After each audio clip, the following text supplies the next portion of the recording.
blessed. Sa book of Matthew po yan, the Sermon on the Mount. There are 9 blessed. Pero tatalakayan lang po natin yung dalawa. Sa verse 9 po, verse 9 muna. Sabi po yan, basahin po natin sabay-sabay.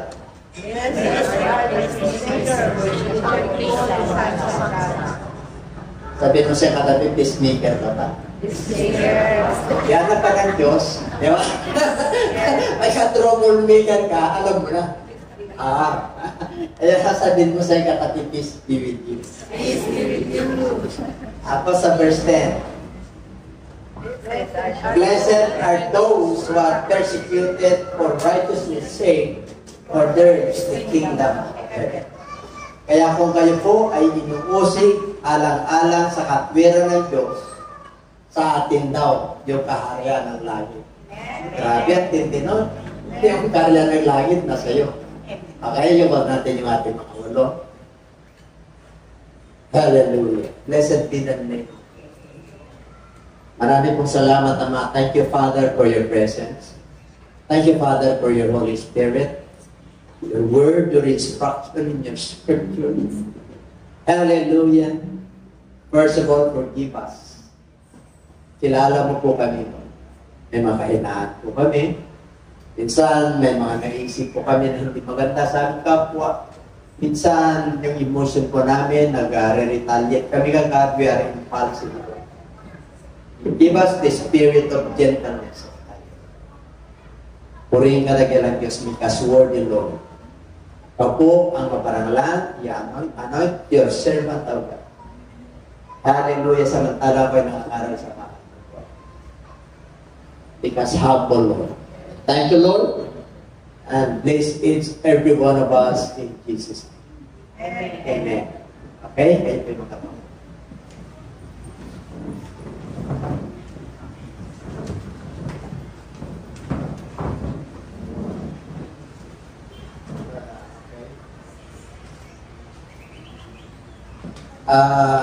Napalas po tayo sapagkat tayo ng Diyos.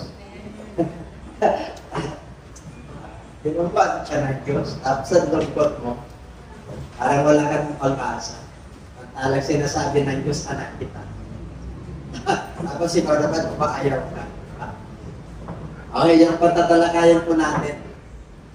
Our message this morning is entitled Christian Persecution. This is the last of the last days. So, asahan po natin na there are a lot of persecutions. Pag sinabing persecutions, righteousness persecution. Okay? Kasi meron yung unrighteousness. Kaya huwag mong patulan pag ikaw ay nasa north yung mga unrighteous. Amen po? Kasi po, nag-iilaw ka. Kasi alat ka. You are the salt of this world. Pag ang salt po ay nawala na ng alat, matabang na po yan. Ibig po sabihin, mga kapatid, dapat nag-aalat po tayo. Isa sa mga sangkap po at use ng alat ay preservative. We must preserve the salt of this earth. Ilagay tayo ng Lord sa mundong ito para preserve. Preservative po tayo sapagkat yung mundong ito ay matabang na. Saan matabang? Matabang ang paglilingkod, matabang ang pagpupuri, matabang ang pag-ibig, natatabangan na. Bakit po? Kasi sa mga nangyayari po sa kapaligiran, napapanood, naririnig, at yung nararanasan sa buhay, may mga pinagdadaanan. Hindi po tayo exempted sa kahirapan, sa mga pangyayari sa karamdaman po, hindi tayo exempted sa persecution. Pero bilang anak ng Diyos, kailangan matalino po tayo.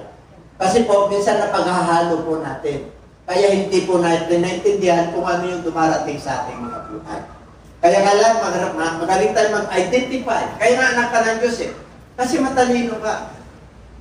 Ang katalinuhan po na sinasabi sa Bible ay hindi yung sa secular school. Yung matalino ka talaga kahit na hindi ka gano'ng nakabot ng pag-aaral, inabot mo lang, tama lang, pero yung talino na sinasabi po sa Bible na nanggagaling sa Diyos. ang tawag po doon, common sense. Kasi may mga matatalino na walang common sense. At may mga hindi rin matalino, pero may common sense. Okay? Ang common sense po ay nanggagaling sa Diyos. Kaya common sense yan eh. Pangkalahatan po yan, common na lang po yan sa Diyos. At ipinibigay ng Diyos yan sa mga bigay talaga ng Diyos yan eh. Kahit hindi ka marunong, medyo wala kang pinag-aralan, pero madali kang umintindi sa isang bagay. Amen po? Kaya minsan naalala ko po sa mga reunion, naalala nyo?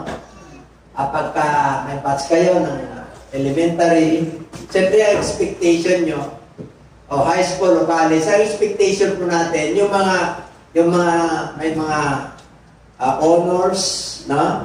Yung may mga talagang na-identify na talagang makita mo, talagang ito may tutor ito. Pero bandang muli magtaka ka, hanapin mo sa reunion, wala. Kasi po, dahilan? Kasi yung expectation po natin sa kanila, maganda yung kanilang kinabukasan. Yung samantalang yung hindi naman ganong marunong noon, at makulit pa, at loko-loko pa, nung reunion nyo, siya pa yung namumuno. Ano ibig sabihin? Gumanda. Gumanda yung kanyang buhay. Bakit po? Hindi nakukuha po sa katalinuhan sa mundo. Amen po? Nakukuha ko ang karunungan sa Diyos. Hindi dahil sa cum laude ka. Hindi po. Ang dami pong nag-aaral sa Lasal, sa UP. Pero umasa sa gobyerno. Ang matindi pa, pag hindi nila nakuha yung gusto nila, nakaubat. Nakakita ka na nakaubat na nakatalog po yung kanilang tapos nagrarali sila. Gawa ba ng matino yun? Yan po yung kamangmangan. Unbelievers, mangmang ang tawag yan. Kaya pagka may mga dumarating na ganyan, huwag mong papatulan kasi sabi ng Book of Proverbs, mas mangmang ka. Kasi alam mo na mangmang, pinapatulan mo pa. Sa mga believers, ang tawag ko dyan, immature. Amen? May identify kasi ng dilim at liwanag. Tatandaan niyo po yan. Amen? Pag ikaw ay mananampalataya, believer ang tawag doon, sumusunod ka.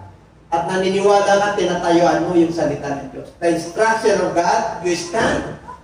Kasi alam mo, Diyos ang nagsalita. Kahit na wala pa sa iyo, alam mo na isang araw, pagkalooban ng Diyos, makakamit mo yung desire mo. Sinabi po yan sa book of Psalms 37, verse 4. Pinagpala. Sino yung pinagpala? And He will give thee the desires of your heart. Pagka nalugod mo ang Diyos, ibibigay ito. Okay? Sa palapan po natin ang ating Panginoon. Yes! Yes, Lord! Nakanda na ba kayo? Nausigin! Yung bata nagpo-confirm eh. Walang malaya. Ang pag-usig po dito, kaya, unahin natin yung saysay natin para makuha natin. Blessed are the peacemakers. Mapalad ang mga mapagpayapa. Pag sinabing mapagpayapa, may mga kausap pa dyan. May kagri ka dyan. Dalawa kayo, boss, tatlo, mini, or more. Pag dalawa kayo, madali. Pag tatlong grupo na, mahirap. Pag apat na factions na, mahirap. Wari ang kalaban ng gobyerno. Marami. Sa atin na lang. Anong kalaban ng gobyerno? Yung nagre-rebelde sa gobyerno. Ano yun? NPA. Sa Mindanao. Sa Mindanao, iba yan. May MILF, may Abu Sayyaf. Iba-iba po yan. At bukod doon, may mga crime na hindi may iwasan. Kaya ang daming faction, ang daming kaguluhan. Okay? Yan ay pagkakisamahan ng gobyerno. Ngayon, itong gobyerno na ito, na pamahalaan, na pinagkatiwala ng Diyos, kailangan pamahalaan niya ng maayos. Sabi ng Book of Romans chapter 13, ang gobyerno ay nanggagaling sa Diyos. Okay? Kaya tayo po bilang mananampalataya, hindi tayo pwedeng umansa sa gobyerno. Mali. Mali. Nakikita namin mali. Pwede tayong mag-force out na maganda at manalangin para sa kanila. Pero huwag tayong magdala ng tarjeta at sabihin mo resign. Bakit po? Ibinuto eh. Democratic process po tayo. Hintayin mo yung 6 na taon. Amen po? At pag hindi na napagkatiwalaan yan, ang Diyos ang magtatanggal. Kaya dito po, ang gusto ng Lord, pag sinabing peacemaker, ibig sabihin, pag ikaw ay mananampalataya, na talagang wala kang kaaway eh. Kasi peacemaker nga. Anong tawag daw sa'yo? Anak ka ng Diyos. Kaya pag magulo ang buhay, anong tawag sa'yo? Troublemaker. Anak ka ng... Alam niyo na yun. Maraming anak yan. Saan ka ba nang galing na... Di ba? Kayo nang bahala doon. Pero tayo po, dapat peacemaker. Okay? Ayaw sa'yo, yung mahal mo sa buhay, hindi kayo magkaugma ang ugali. Hayaan mo lang, kasi ikaw ay anak na. Sinabi niya eh, kasi peacemaker ka. Kaya huwag ka nang magtaka, kahit na kapatid mo, meron kayo mga minsan misunderstanding. Pero misunderstanding bilang magkapatid, kasi blood related po kayo. At the end of the day, pagka-reunion at December, nandun yung pamilya nyo, abay, dapat nawala na yun. Kasi magkapatid naman kayo sa laman. Yung iba, hindi. Ayaw na talaga. Ayaw na. Meron ba ganon sa pamilya? Konti? Marami. Bakit po? Hindi kasi naunawaan. Ang anak ng Diyos ay mananampalataya. Tayo naman po lahat tayo anak ng Diyos. Ang tawag po dyan, anak tayo ng Diyos sa pamagitan ng paglikha. Nilikha tayo ng Diyos isa ang Ama natin na sa langit. Kaya pagdating sa kasamaan, kahit na gano'ng kasama yan, iinom sa mga bigay ng Diyos at biyaya ng Diyos. Nakikinabang siya sa araw, nakikinabang siya sa natural resources. Kahit na gano'ng kasama yan. Kaya nga may panahon ng paghapon. Amen po? Kasi hindi ka pwedeng mamayagpag ng kasamaan tapos langit pa ang tungo mo. Yung iba, hindi. Tawa ko ng kasamaan. Kasi langit ang tungo ko. Kanya lang po yun. Pag kinuha na siya at may karit na yung kukuha sa kanya, ninervyusin na po yun. And everybody say amen.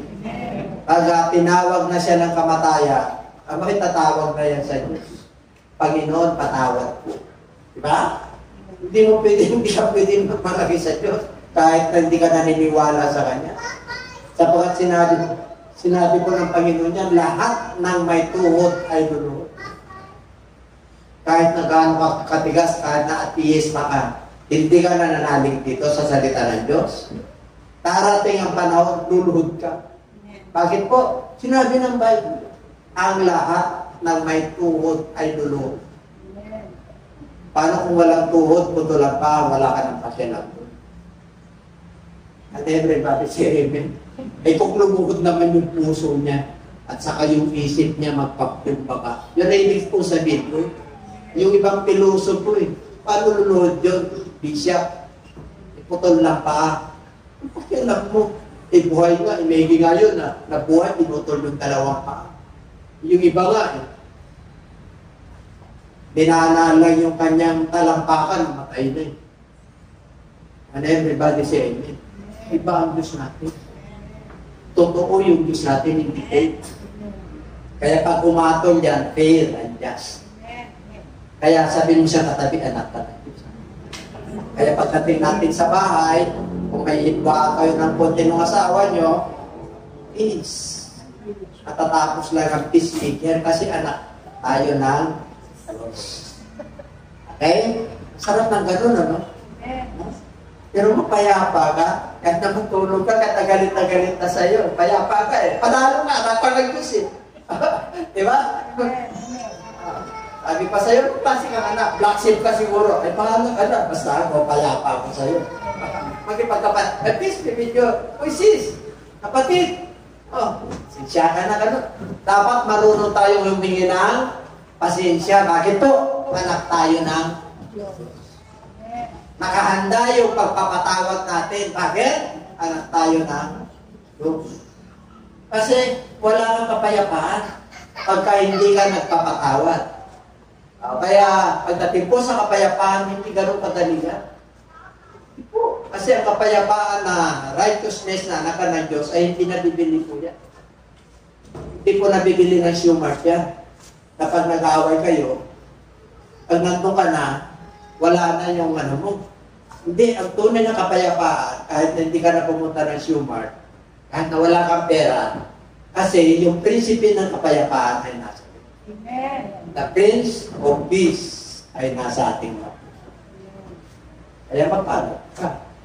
Sino ba naman ang ayaw? At sa kapag hindi ka payapa, madali sa iyo ang problema sa puso. Ang pagtanda, ito ang mga ano to eh.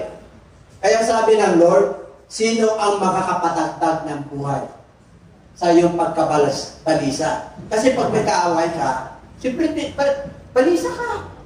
Amen po? Pag may ano ka, at tunggali yung against sa'yo, at ayaw mo sa kanya, amen po? Ang sabi ng Bible, lahat ng tao ay makipagpayapa ka. Kasi anak ka na ng Diyos. Lahat ng klase ng uri ng tao, ibig sabihin, lahat ng klase ng uri ng ugali. Kahit na ayaw mo sa kanya, okay, kung ayaw mo sa kanya, umiti ka, tapos iwasan mo na. Kaya pa ka na, pero kung sasadyain mo na, pa-insulto yun, alam mo na ba, hindi siya Kristiyano eh, para mo inasar pa. Amen? Meron nyo ba ganun eh? Pag matalino tayo, iwasan mo na, alam mo naman na kontra kayo eh. May mga tao talaga kontra pag nakita mo, yung dugo mo parang yung pakinandam mo, hindi ka alok ang tawag doon, alok pa sa kanya. Pero ganun, pagkalok pa sa kanya, medyo Kristiyano ka at leader ka pa, magano ka sa Lord. Pero kung talagang, alam niyo mga kapatid, nararamdaman mo, bari wala ka naman sa manalo. Bakit ka alok? Ipinapakita ng Lord kung sino siya. Di ba? Ipinapakita ng Lord kung sino siya. Kaya sabi ng Lord, huwag kang makipag-company sa mga taong lasinggo. Di ba? Walang mga nagbibigay na. Yung mga taong unbeliever, yung mga nagbubuyo ng masama. Huwag kang makikipagsama niyan. Ang sasamahan mo lagi nasa liwanag. Amen? Yung mga mabubuting gawa. Ikaw, kumpare mo yan. Ano muna tayo? Magsaya muna tayo. Anak ka na ng Diyos. Di ba? Pag pumunta ka roon, isang araw, pag uwi mo, sabi ni misis mo, saan ka galing? Hindi na naman kayo payapa ang misis mo. Amen? Kaya mga gwapo, mga kalalakihan. Siyempre, tingnan mo nga yung mga asawa nyo kung may partner kayo. Di ba gwapo yan? Pag nagselos siya, palagay nyo, kahit asawa nyo, kaya peacemaker ka lagi. Amen? At dapat, kayong mananampalataya na pareho bang peacemaker? Amen? May mga mag-asawa, akala mo, kaaway mo eh. Nakakita na kayo mag-asawa na parang nakalimutan niya na yung mga tsokolate, yung mga pinagdaanan nila, merienda, away lang na isa. Bakit nakakarili kayo? Akala niyo pag yung mga loved ones nyo, yung mga, nakati lang yung ano mo. Tapos, para wala na kayo pinagsamahan, magtatalikuran na kayo. Ay, isang araw lang kayo magtalikuran, huwag nyo nang hintayin na lubugan kayo ng araw. Sana pinapay ko yun. Diba? Kasi kung nagtitiisan kayo ng isa't isa, magkakaroon kayo ng problema. Kaya iba, hindi na naabot yung pagtanda. Bakit po? Hindi. Talagaan nyo to. Alam mo, pag may magandang puso ka, di ba? Pinagkaloob sa'yo yan. Ano yun? Everybody say amen. Yung mga bata pa lang eh. Sakit eh. Pero mo, yung ating heart, inheritance. Pero pag ikaw ay naka-60 ka na at magandang puso mo, abay, amen. Huwag mo nang dagdagan yan. Oo. Pare, may apo ka na. Huwag mo nang dagdagan. Yung pag-alaga mo sa apo mo. Ikaw ang bato. Relax ka lang, sila na pag-alaga. Tignan mo na lang. Ay, kaso pinapag-alaga pa tayo. Hindi ako ano yun ha. Kung talagang naantay, kung wala talagang magawa, iwan sa inyo. Ako yun eh. Amen po? Kanya-kanya po tayo. Sorry po. O talagang tinag-alaga na ako pag gusto ko lang. Pero nandun sila, puntasan na sa kwarto, pero pagka may namoy ko na, hello, yan ang kahinaan ko. Para hindi nyo nakuha yung sinabi ko. Okay? Number 2. Number 2 na magpata. Grabe. Basahin natin. Blessed are those who are persecuted for righteousness' sake, for theirs is the kingdom of heaven. Okay. Mapalad ang mga pinag-uusig dahil sa katwiran, sapagkat sa kanila ang karihan ng langit. Ay, at hindi mo. Pero ang langit na sa'yo. Paano mo malalaman ng karihan ng langit ay sumasayo? Diba? Flesh and blood cannot inherit the kingdom of God. The lust of the flesh, the pride of life, and the love of this world cannot inherit the kingdom of God. Kaya kung ang kingdom of God, ang naghahari doon ay ang Diyos, ang Espiritu ng Diyos, ang salita ng Diyos. Kaya sabi niya, mapalat ka pag pinag-uusig ka. Saan? Sa ginagawa mong masama? Okay lang yun, kasi masama yun eh. Pero pag pinag-uusig ka, na gumagawa ka ng mabuti. Amen? Pag pinag-uusig ka, ay huwag ka magnakaw. Kasi galit talaga ang Diyos eh. Pero pag pinag-uusig ka ng mabubuting bagay, halimbawa, naglilingkod ka sa Diyos, wala ka naman ginagawa, nag-iilaw ka sa kanila, usigin ka nila. Bakit? Nagliliwanag ka ba naman? Yung buhay mo ba naman, nagliliwanag, yung patutuo mo, nagliliwanagan sila. Isang bagay na hinahanap sa'yo ng Lord, siran mo sila para mahawaan sila ng liwanag. Kaya sabi ng Lord, you are the salt of this world and you are the light of this world. Kaya mapalat ka talaga. Bakit? Iusigin ka, hindi mo naman ginagawa eh. Tapos patulan mo, anak ka na ng Diyos, makipagkaya, palapa ka. Amen? Ay, sis, hindi ganun yun. Hindi ganun yun. Kailangan magpaliwanag ka. Siran mo sila. Kaya hinanapan ka ng Lord ng paghayo. Hinanapan ka ng Lord ng pagbabahagi ng salita ng Diyos. Kasi, naliwanagan ka. Binago ka. Nakilala mo ang Diyos sa pamagitan ng kanyang salita at yung pananampalataya mo, i-share mo sa kanila. Kaya kahit na anong usig sa'yo, abay, righteousness naman eh. Hindi ka naman inusig dahil gumawa ka ng masama. Inuusig ka dahil sa iyong paglilingkod, dahil yung sa iyong kagandahan loob, dahil sa iyong kabaitan. Ang tawag po dyan, inggit. Kaya pag kinainggitan kita ka, kasama ng usig. Amen? Wala ka naman ginagawa eh. Kasi po, naglilingkod ka sa Diyos. Kasama po yan. Pag naglilingkod ka sa Diyos, inuusig ka talaga. Amen po? Yung mga masama, ay hindi sila pwedeng usigin. Ha? Diba? Ano kagad yun? Yari ka ron. Pag ganyan ka, hindi masama yun eh. Ang gusto ng Lord, righteousness, sake, pero mo for there's the kingdom of heaven. Anyaman ko, pag inuusig ka tungkol sa Diyos, sa iyong paglilingkod, sa iyong pagsunod, nagliliwanag ka, yung magagandang ugali, yung fruit of the Holy Spirit, love, joy, peace, temperance, long-suffering, gentleness, makikita ka nila na gumagawa ng mabubuting bagay, kinainggitan. Kaya ikaw naman, pag nakita mo, huwag mo silang patulan. Minsan pinapatulan natin eh. Pag nakasimangot sila, nakasimangot pa rin. May pinagdadaanan lang yun. Kasi po, hindi naman mananampalataya yun eh. Pare, hindi dyan mo, good morning po. Kahit hindi maganda yung mood niya, okay lang yun. Emit po, huwag mong hanapan yung ugali niya sa ugali mo. Kasi magkaiba kayo. Nasa liwanag ka, nasa dilim siya.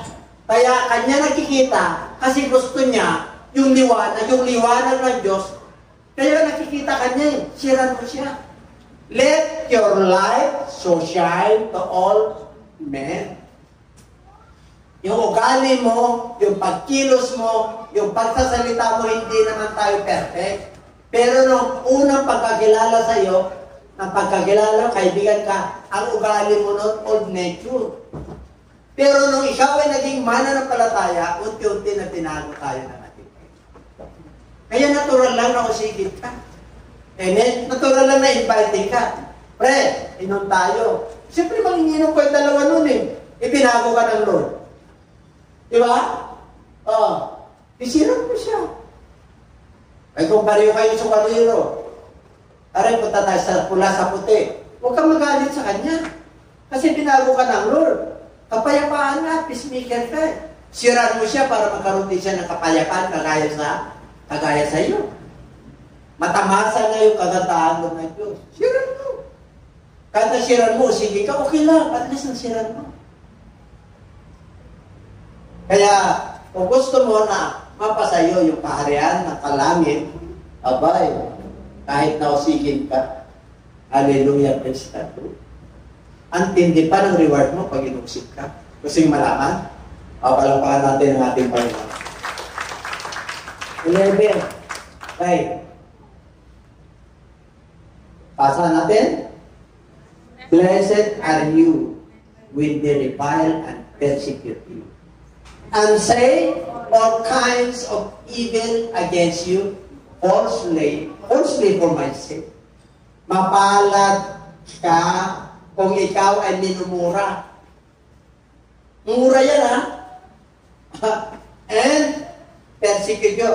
Okay, inuusig ka. Ano man ang kanilang sabihin, all kinds of evil against you, falsely. Hindi naman totoo eh. For my sake.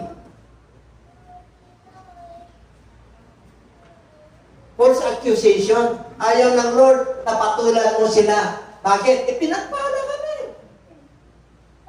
Sabi niya, papalat ka. Bakit? Nalimura ka. Inuusig ka. At hindi naman totoo yung ina-accuse sa'yo. Falsely. Bakit? For my sake. Amen? Nakita nila kasi sa Lord ka. Nakita nila alat ka. Nakita nila liwanag ka. Kaya usigin ka. Sa sobrang inggit sa'yo, minsan minumura ka. Subukan nyo ng minumura. Hindi pa, di ba? Di ba? Yung nangangaral ka, sabi sa'yo, demonyo ka. Di ba mura yun? Hindi lang mura yun. Demonyo ka. Ang tindi nun. Oo. Subukan mo ng mangaral sa kupaw. Tinignan ako itong demonyo. Bakit po? Sa cruising, nandun ako eh. Masasaktan talaga yung mga tao eh. Kasi evangelist ako eh. Kahit nasa bus, kahit nasa street, sa palengke, nangangaral po ako. Hindi naman ako yung humingi. Nabibigay ako ng botka. And everybody say amen. Pero mo mga kapatid, nangangaral ka ng salita ng Diyos, sasabihin sa iyo ng demonyo ka. That is false accusation. Bakit po? Sinabi na sabi. Mumurahin ka talaga sa paglilingkod sa iyo. Lalo na pag nangaral ka ng one God. Yung iba hindi. Hindi nila matanggap-tanggap. Kasi hindi mo rin tanggapin yung aral nila. Kasi based kayo sa Bible. Sa baptism na lang, ang dami. Kung mabaptas ka, pareho kayong Kristiyano. Pero pag Anong baptism na pangalan? O yun. Dapat peacemaker ka, huwag mo siya mag-awayin. Amen? Dati naaway ko talaga, mainit pa ako sa paglilingkod. Hindi ako pumapayag. Pero ngayon, pumayag. Basta sa Bible. Amen? Ngayon kung mas magaling ka, okay lang yun. Kasi walang nananalo sa debate. Pareho kayo. Di ba? Saan ka nakakita ng nanalo sa debate? Nanalo yung isa kasi malakas lang yung loob. Ako niya, malakas ang loob magmura. Nakita ka na ng preacher ka. Hindi mo pwedeng patuloy mo, kaya hindi ka na makipag-debate. Siran mo na lang sila. Tanggapin nila o hindi, okay na. Minsan nalala ko, nag-funeral service ako. Grabe na. Pinalibutan ka agad ako. Kapatiran natin sa punuan. Mga kapatid yun. Malalaking alam niya na, structure. Talagang may mga yun. Eh, nangaral ako. Huwag naman dito tayo mag-uusap na kasi may patay. Siyempre, nag-funeral ako sa likod. Nag-aaral lang. Ang daming tumanggap. Ating membro nito. Siyempre, nagsempong siguro. Nandiyan na tao. Naka ng bodyguard. Anong pinangaral? Pag-aaral na po. Mag-aaral na rin kayo. Alis na po ako. Libas na po. Amen po? Tapos na po eh. Mag-aaral naman kayo. Amen? Hindi pwede magpag-away doon. Hindi kayo pwedeng pataasan kayo ng walang nangyayari. Kaya, sabi mo sa katabi, mapalat ka. Eh, pag uwi mo, pumunta na ka naman sa born again, Siyempre, amen, born again Diba? Bakit born again ka na, ganyan pa rin ang ugali mo? Anong tawag to? Walang pagbabago.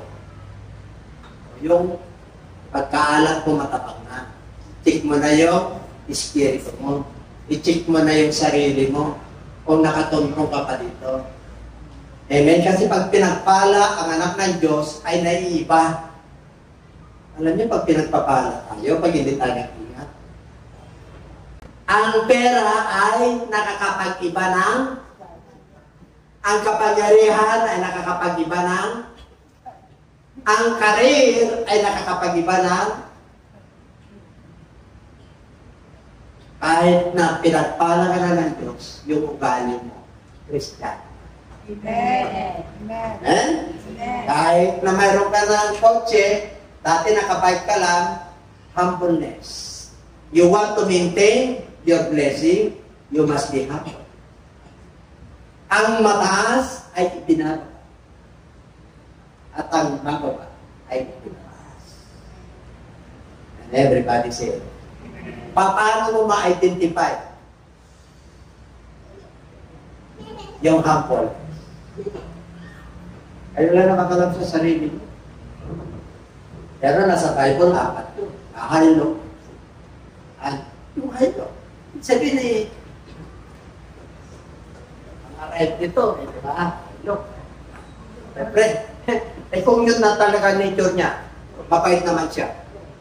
Maano mo ba yun? Ang tumitingin ng Diyos sa puso, hindi panlabas. Amen po? Kung yun talaga yung niya, style niya, doon na siya na hindi mo pwede husgan yun. Ang dami naman talagang sins. Pero ang taas naman ng puso niya, mas mataas sa noon niya. Pero nakikita talaga ito, yung puso niya mas mataas pa sa brain niya. Nakikita na kanan. Wala yan. Masalawan. Yung taging mas. Yung mas higit. Ang gusto ng Diyos, huwag naman yung masyado kang false humility. Hindi false humility, yung hindi tama na pagpapatupad. Meron yun. Meron po yun. Anong halimbawa? Calcium needed. Diba? Eh, mayroon ka naman. Mayroon ka naman. Hindi mo naman yung pinagpamalaki. Pero pinagkakait mo yung sarili mo. Pinagkakaitan mo. Wari gusto mong, meron mga tao kuripot, di ba? Ang dami ng pera, sabi ng doktor sa kanya, huwag ka kumain na ba? May pera naman. Hindi nagpapacheck up para may ipon, para may savings, trabaho ng trabaho, kahit na wala ng panahon sa kanyang pamilya. Amen, balansehin po natin. Hindi tayo perfecto, pero kailangan balance ang buhay. Amen? Para makuha natin ang pagpapala. Ito pa matindi, may reward ka. Well, ano daw? Ilakas nyo. Rejoice! And be exceeding glad, for great is your reward in heaven, for she persecuted the prophets who were before you. Mapalad daw yung mga pinag-uusig, inaalimura, at pinag-uusig sa hindi naman tama false accusation, abay, magalak ka raw.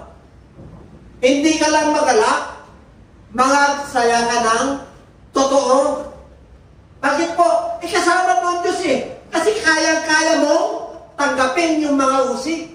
Kayang-kaya mong tanggapin yung pag-alimura. False accusation against you. Even masasamang salita. Masasamang kismis. Ang daming marites ngayon. At ang daming nagsusudsur ngayon. Amen?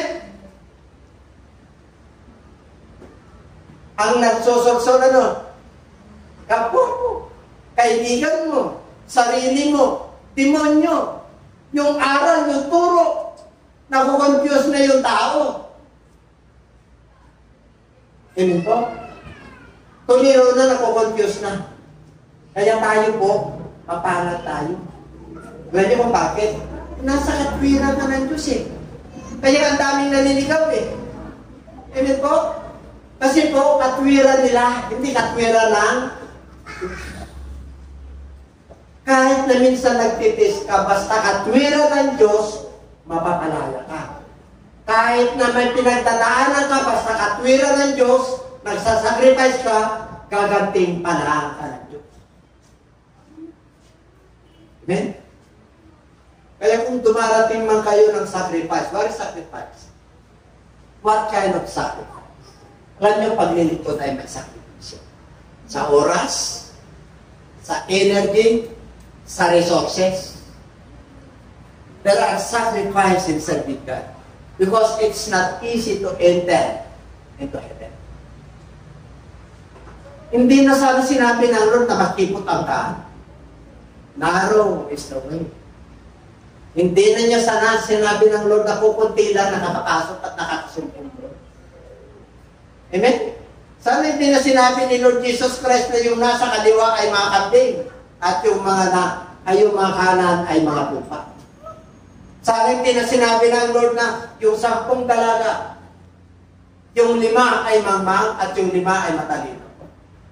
Ganong katindi pagdating sa Diyos. Sapagkat ang Diyos ay kaya huwag kayang maniwala sa mga nangangaral. Ang salvation ay forever, hindi po conditional. Pag nakasunod ka hanggang wakas, pag matapat ka hanggang wakas, ang sasabihin sa iyo ng Lord, welcome, my good and faithful servant. I-welcome ka ng Lord. Bakit? Magaling ka, good ka Hindi ka ba? Well done. Ibig sabihin, magaling. Nakakita na kayo yung well done. Ibig sabihin, mayroon kang mission or task sa iyong pamilya. Well done. Magandang organize. Maganda yung pananalapi, kahit na tama-tama lang, masaya kayo sa pamilya. Kahit na minimum lang, yung iyong sinasahod at kinikita, masaya kayo. Kasi nandun yung gabay ng Diyos. Hindi sa dami ng pera yan. Ang daming may pera, pero lukot ang mukha. Ang daming may pera, pero balisa. Ang daming may pera, hindi naman lahat. Pero hindi siya peacemaker, troublemaker. Kasi nasa kanila kapangyarihan. Nasa kanila ang lahat, di ba? Kasi kaya nila magmalaki. Bakit? Pagka may sakitan, punta siya sa espesyalista ng doktor eh. Kasi meron siya.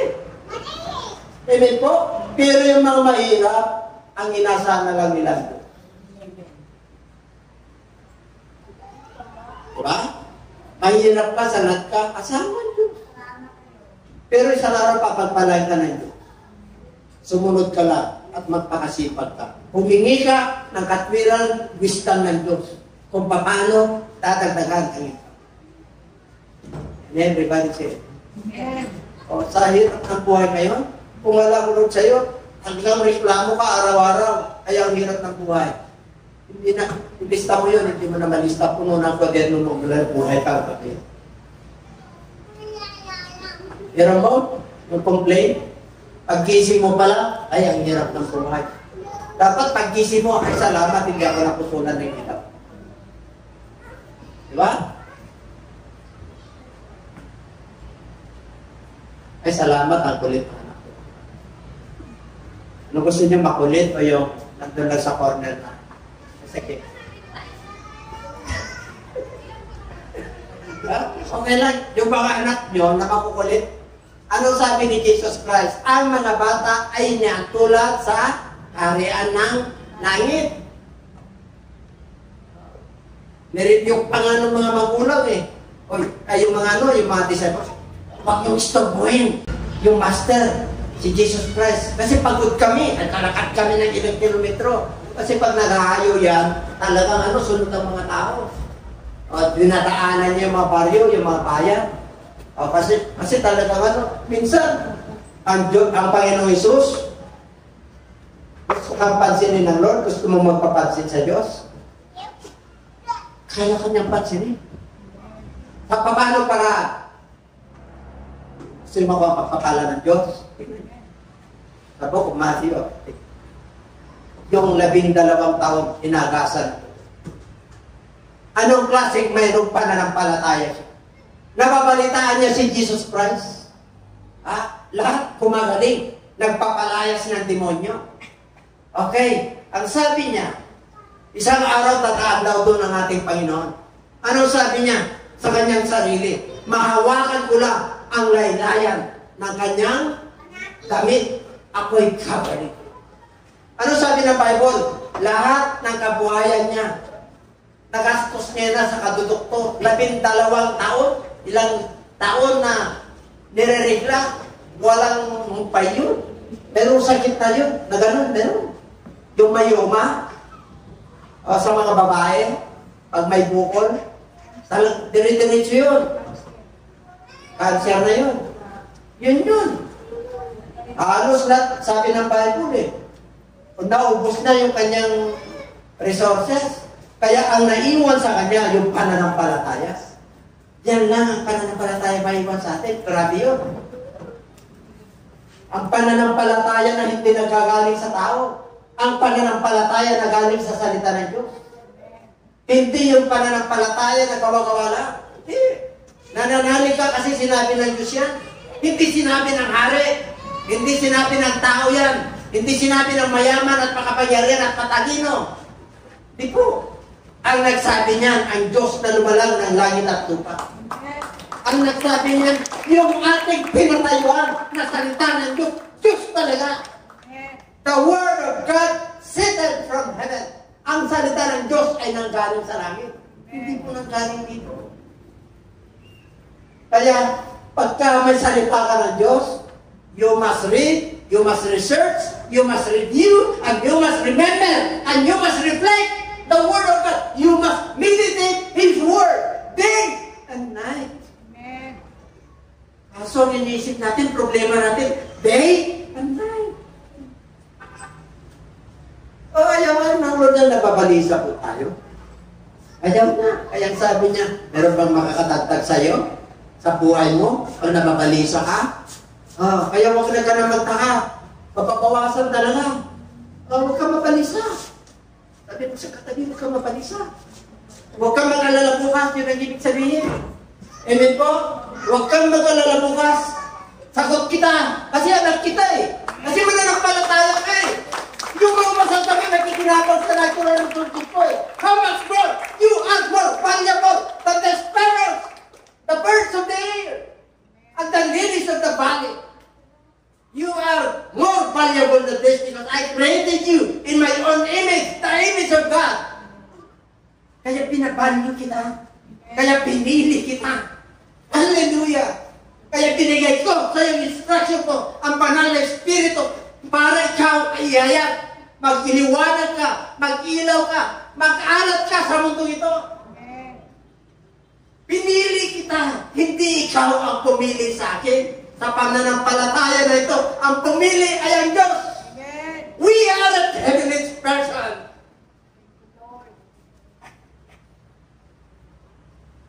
Heaven. Pero kung usigin ka, why? Rejoice! Bakit? Kung hindi ka inuusig, ibig sabihin, ano yun? Sanib sa masama at sanib sa mabuti. Walang mabubutas sa'yo. Bakit? Pag masama yung kanyang ginagawa, nandun ka. Okay lang. Pag mabuti ang kanyang ginagawa, nandun ka rin. Okay lang din. Nasa liwanag ka, magliwanag ka. Pare, hindi ganyan. Your power is not a license to enter into the kingdom. Your riches in this world is not your license to enter and to inherit the kingdom. Amen? Kaya sabi niya, pero mo, pag inuusik ka pala, nakikita yung mga mabubuting ginawa ng Diyos sa'yo. Huwag mo silang patulan. Peacemaker ka, hindi ka troublemaker. Tanggap ka lang ng tanggap. Pag inuusik ka, hindi naman totoo. Thank you, Lord! Pag inuusik ka pala, sakta ka, hallelujah! Exceeding eh. Sabi niya, exceeding. Hindi ka lang mag-rejoice na thank you, Lord. Ang dami mga persecute. Hallelujah! Hallelujah! Hallelujah! Hallelujah! Hallelujah! Kahit umiyak ka na sa sakit at sama ng loob, pero nagpupuri ka sa Diyos. Exceeding joy. Ano na ang nagtipala mo? For your great. Hindi niya sinabi na little. Where is your reward? Great is your reward on earth. Hindi lang sa earth. Pinagpapala ka na ang kapagandaan loob ng Diyos dito sa lupa. Kasi ikaw magmana, sinabi niya kanina sa verse 9. For yours the kingdom of heaven. Iba yung kingdom of heaven. Kingdom of God. Halos similar yan. Pag sinabing kingdom of heaven, maluwag yun. Lahat ng promises na Lord nasa iyo. Kahirap ka, pero sumusunod ka, yung desire mo isang araw, meron ka ng savings. Amen? Ngayon, tama-tama lang. Wala kang kudukutin pang-emergency. Mag-taste ka lang. Sinabi ng Lord pangako niya yan. I will bless you. Pangako ng Diyos yan. Salita ng Diyos yan. And I will bless your children's children. Pati mga kapwa-puan mo. Kapagpalain ng Diyos. Whether physical, emotional, intellectual, hallelujah, ano pa, financial, ano pa po, spiritual. Kapagpalain ka talaga. Kaya kita ko yung mga preachers na mga, pinagpala talaga sa ng Diyos. Kailangan nakakalupot sumobra. Tayo, paano na? Basta balansi tayo. Amen? Mayroon pa siya sobra eh. Baka mangkutang. And everybody say, nakita ko po yung mga kasaysayan ng mga magagaling na picture. Hindi naman ako malayo pa ako. Amen? I'm not an eloquent speaker. What I am desiring is anointing. Anointing. Pag nagsalita ka, tumatagos. Pag nanalangin ka, gumagaling. Pag humingi ang mga kapatiran, pinagpapat. Pag may problema sila, gumagaan, nasusolusyonan. Pag nangangaral ka, naulpin ang kanilang kadinimang bahagi ng kanilang. Nagkakaroon ng tanglap, nagkakaroon ng duwa. Okay na po. Amen? Great? Grabe. Ito po yung tungkol ni Moses. Ito po yung naghawi ng tagat. Pag-hawak ko na to. Kasi ito po yung staff nung ako'y na-ordain as a bishop. Kaya pamat-pat ito. Marami nang napalo ito. Nasaktan ang ilang kalabas. Yung iba, ayaw nilang tanggapin. Yung palo ng Lord. Yung sakit at pag sila'y kinakausap ng Diyos, ayaw nilang tanggapin. Na ganon siya. Tanggapin mo kasi kinakausap mo ng Diyos eh. Ako yun, Panginoon. Bakit alam ni Bishop ang kasaysayan ng aking buhay? Hindi ko naman na-inspire lang ako. Kung ano pininsakin ng Lord, sasabihin ko sa inyo. Para mapalaya po tayo. Alam nga naman na puro lang tayo rito. Tapos magdala kayo ng payo. Saluhin natin lahat ng itlog na nagagaling sa langit. Kaya ba yun? Ang totoong pagpapala ng Diyos, kahit na tama-tama lang yung dumarating sa iyo, nagagalak ka. Kasi ang buhay dito ay pansamantala lamang. Kaya our regret is your reward. Bakit po? Kasi yun din ang ginawa sa mga propetang nauna sa atin, yung mga mangangaral. Mga mananampalataya, ganito rin ang ginawa nila. Kaya sigurado na usihin ka. Si Jesus Christ, inusik, alam mo hindi ka usihin. Mga viewers, si Jesus Christ nagpabaptize. Walang kasalanan yun, kayo pa kaya. Yun ang possibility, ang tintin nyo. Amen po? Si Jesus Christ, walang kasalanan. Ang sabi ni John the Baptist, behold the Lamb of God. Okay, baptizan mo ako. Ano sabi niya? Hindi ka dapat na humawak ng sandalyas, na magbuhat ng sandalyas ni Jesus Christ. Pero nung dumating si Jesus Christ, ang sabi ni John the Baptist, ako yung babautisman mo. Ano sabi ng Lord? Suffer it to be now. Baptist ka, kasi yan ang katwiran ng Diyos. Yan ang gusto ng Diyos. Kaya nagpabaptize. Amen po? Amen. Tayo lahat nagkasala eh. Alam mo, hindi po. Lahat tayo nagkasala. Pag sinabi ng Bible na, ito yung susi ng pagpasok sa karya ng Diyos. Pagsisisi, pagpapabautismo sa pangalan ni Jesus sa kapagpapatawad ng mga kasalanan at tanggapin nyo ang kaloob ng banal na Espiritu. Yun yung susi para makapasok tayo. Kaya nung iba eh. Ang gusto nila yung susi nila. Yung susi ng nanay, yung susi ng religiyon, yung susi ng tradisyon, yung susi ng kultura. Ayaw nila yung susi ng Diyos. Pag anak ka ng Diyos, wako. Pag nakakasunod ka sa Diyos, sa harapan ng Diyos, wako. Pero pag hindi